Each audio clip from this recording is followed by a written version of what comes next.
안녕하세요, 여러분. 수학마더 장연희입니다. 오늘은요, 등호에 대해서 한번 이야기해 볼까요? 여러분, 우리말 속담에 사촌이 땅을 사면 배가 아프다. 알고 감정도 금방 그렇게 느끼죠. 아니, 내 돈으로 산 것도 아니고 자기가 자기 돈으로 땅을 샀는데 내 배가 아파요. 왜 그럴까요? 심보가 고약해서 그럴까요? 그렇지 않아요. 그 감정에 엄밀한 데 들어가 보면은 사촌과 나의 평등이 깨지는 순간을 맛보는 거예요. 평등하지 않으면 우리는 그토록 불편한 거예요. 어떻게 보면은 우리 인류 역사가 제가 토끼 2마리 잡았어? 나는 3마리는 아니지만 2마리라도 잡아야 뭔가 좀 괜찮은 거죠. 제가 뭘 잘했어? 나도 잘하고 싶어. 욕구가 있잖아요. 그것이 이제 뭐 천박하게 나가면은 뭐 질투라든지 뭐 시기심이라든지 이런 걸로 가긴 하지만 어쨌든 이 평등에 대한 욕구는 우리 인류의 모든 문화를 발전시키는 강력한 원동력이에요. 그게 없으면은 니야 뭐 잘하든지 말든지 뭘 하든지 말든지 얼마나 우리가 나태해지겠습니까? 이런 그 감정적인 거를 수학에 도입을 하면은요, 이런 걸로 나타나겠죠. 2 더하기 3이 뭐 했을 때 가장 진리가 되느냐, 평화로우냐. 이렇게 했을 때 5가 됐을 때 우리는 같다라고 말하죠. 이게 사촌이면 이거는 나예요.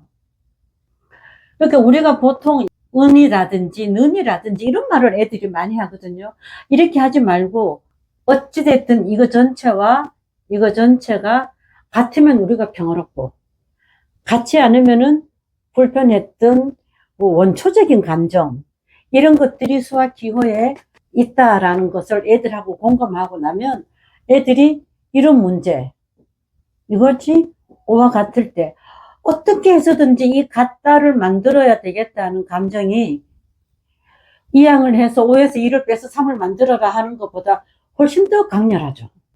그래서 초기에 이런 기호를 지도할 때 이것이 우리 내면에 있는 평등함에 대한 욕구, 그다음에 평등했을 때 누리는 평안함, 이런 것들이 이렇게 나타난다는 것을 호소하고 나면 아이들이 굉장히 수학적인 그 적극성이 올라와요.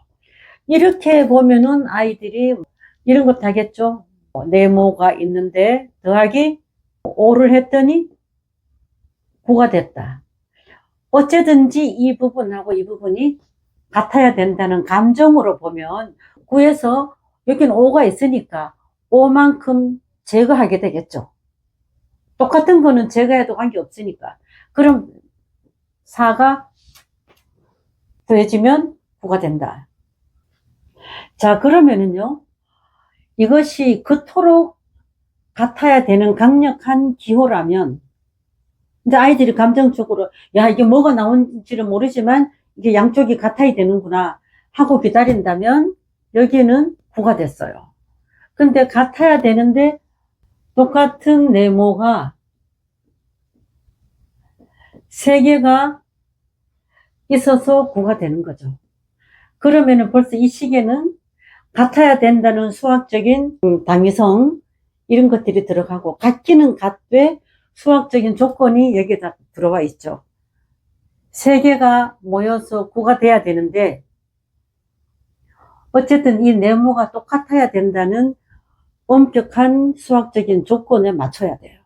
2가지 것을 다 맞추면 애들은 어떻게 해서든 이것이 3, 3, 3이라는 거를 발견하기 위해서 상당히 적극적이 되죠. 그런데 만약에 이게 안 되는 아이는 그럼 어떻게 할까요?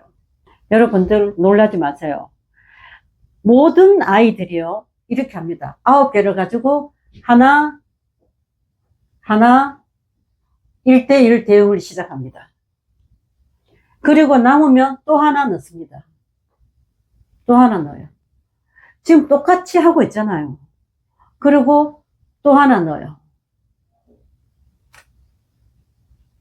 이렇게 넣었더니 9개가 다 사용됐어요. 그랬을 때 아이가 느끼는 거는 3 곱하기 3을 하면은 9가 되는구나를 자기 스스로 결론을 낸단 말이죠. 그런데 이렇게 지도하지 않고 3 곱하기 3은 9, 3 곱하기 4는 12, 구구단을 외우게 하면은 이런 사고의 능력은 안 길러지죠. 그래서 저는 어렸을 때 구구단 외우는 것을 반대합니다. 구구단을 안 외웠으면은 자기가 이렇게 한 개 어떻게 해서든지 넣어가면서 끙끙거리면서 사고력을 올릴 수 있었던 것을 괜히 구구단을 가르치는 바람에 3 곱하기 3은 9. 이 아이가 3, 3은 9라는 지식이 여기에만 어떻게 좀 유용하게 쓰일 따름이지 사고를 발달시키는 데는 오히려 방해 요소가 될 수도 있거든요. 그렇다면은 등호를 지도했지만 여기서부터 이렇게까지 하다 보면은 벌써 우리가 곱셈 지도, 덧셈 지도 그냥 무의식적으로 하고 있는 거예요. 제가 이렇게 상담을 하다 보면은 어떤 엄마는 뭐 2-2는 끝냈는데요. 뭐 분수는 뗐는데요. 구구단은 다 외웠는데요. 이렇게 말하는데 수학이 그렇게 단선율적으로 한 개 한 개 독립적으로 있지 않고 커다란 개념 안에 공존하고 있어요. 기호라든지 셈이라든지 이런 것들이 사고 활동을 통해서 하나하나 쌓여간다는 것을 알면 진도를 나간다든지 몇 페이지를 많이 푼다든지 하는 그 강박 또는 불안감에서도 벗어날 수 있으리라고 봅니다. 물론 이렇게 해서 이제 초등학교 아이들은 등호에 대해서 이렇게 훈련이 되고 감정적으로 충분히 하고 난 다음에 그 지식이 쌓이면은 그걸 바탕으로 나중에는 부등호라든지 그 다음에 이렇게 되는 거라든지 이런 걸 다룰 수 있는 거예요. 그런데 이거는 부등식 나올 때 가르치고 이거는 등식 나올 때 가르치고 이렇게 계속 가르치면은 애들이 어른이 가르치니까 배우기는 하되 거기에 자기 감정이 들어가지를 못하고 항상 이 수학 공부는 나하고 관계없고 하라니까 하는 거고 나중에 이게 이해가 안 되면은 수포자가 되기도 하죠. 특히 유초등부 수학은요, 진도를 많이 나가고 뭘 많이 가르치고 더 어려운 거를 가르치기 전에 우리가 쓰고 있는 이런 것들이 전부 다 우리 삶에서 나오는 감정에서 출발한다는 것을 강력하게 지도하는 것이 나중에 수학에 대한 좋은 감정을 일으킬 때 굉장히 유용합니다.